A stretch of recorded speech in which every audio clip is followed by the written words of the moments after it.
Have you ever wondered what it really takes to operate at an elite level, day in and day out? So today we're going to dive into the philosophy of Pavel Durov, the founder of Telegram.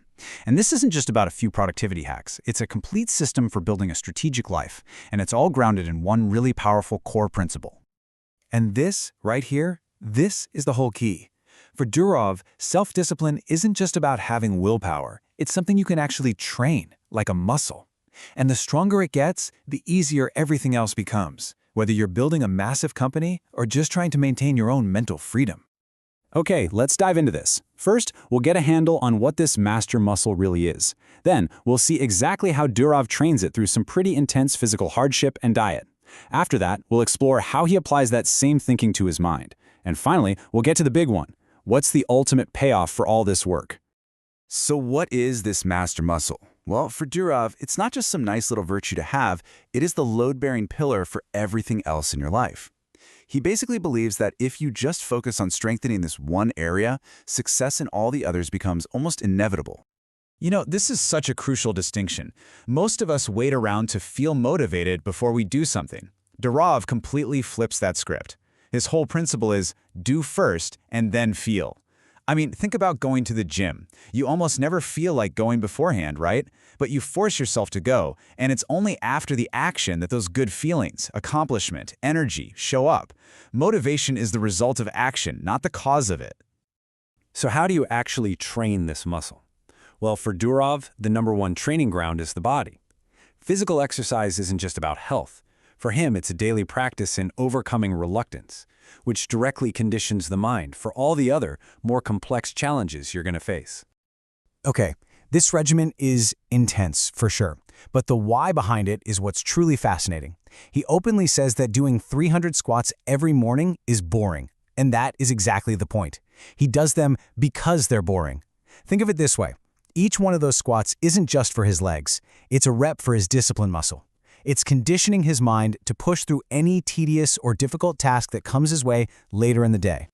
Now, what's really interesting is how he frames this kind of hardship. He calls things like ice baths alcohol in reverse. And when you think about it, it makes perfect sense. Alcohol gives you a moment of pleasure, but you pay for it later with a long-term cost. He just flips that. By voluntarily choosing a moment of manageable pain, like jumping into an ice bath, he's making an investment that pays out huge dividends in long-term health and resilience. That simple statement just says it all, doesn't it? He is consciously, deliberately choosing the path of short-term hardship because he fully understands the long-term strategic advantage it gives him. And this discipline, it doesn't just stop at the gym door. Nope, it extends directly to his plate. You see, for Durov, every single meal is another training session. It's another opportunity to reject that easy, short-term pleasure in favor of long-term peak performance. And the logic here is crystal clear. Processed sugar is addictive, right? The more you have, the more you want, and that leads to constant cravings. By cutting it out, he's not just being healthy, he's strategically removing a huge source of mental distraction. His entire diet is designed for sustained energy and clarity, not for a moment of satisfaction. Okay, so he's trained his body, he's disciplined his diet. Now let's see how he takes this exact same framework and applies it to what might be the most important area of all, his mind, and how he achieves true freedom of thought. All right, quick thought experiment for you. Imagine you're flying a helicopter and suddenly a big red warning light starts flashing and beeping like crazy. What's your first instinct? What is the logical thing to do? Well, Durov argues that most of society picks option 1. If you have a headache, that's a warning signal.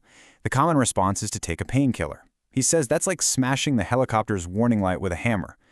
Sure, you've silenced the annoying symptom, but the underlying problem, the engine that's about to fail, is still there, and it's probably getting worse.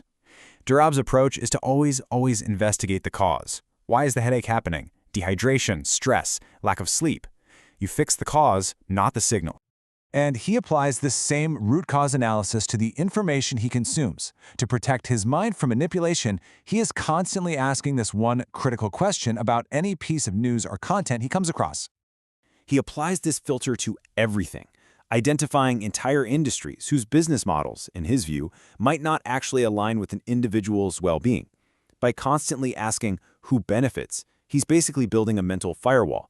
It helps him distinguish between content that's designed to genuinely inform him and content that's designed to manipulate him, whether that's to sell a product, push an ideology, or just keep him scrolling endlessly. And that is the whole point of all this mental fortitude. By filtering inputs and analyzing incentives, the goal isn't to become some kind of cynic. It's to achieve clarity.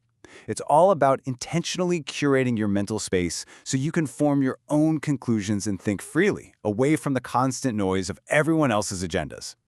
So, after all this work, the boring squats, the ice baths, the strict diet, the mental filtering, what's the actual reward? This is where all those different threads come together to reveal the ultimate purpose of the Durov discipline. And here's the crucial point. None of this is about restriction just for its own sake. Every single act of discipline is a transaction. You are trading away cheap, short-term comforts to purchase something far, far more valuable: true freedom. The payoff is a mind that's resilient to stress, clear in its thinking, and just radically productive. It's the power to live a strategic life, one where you are making the choices for your long-term benefit instead of just being a puppet to your own impulses or someone else's agenda. And that really just leaves us with a question to consider in our own lives. The absolute core of this philosophy is the trade-off. It's about seeing the hidden cost of easy pleasure and the immense value of chosen hardship. So, looking at your own life, what's one small, fleeting pleasure you could exchange for some lasting strategic strength?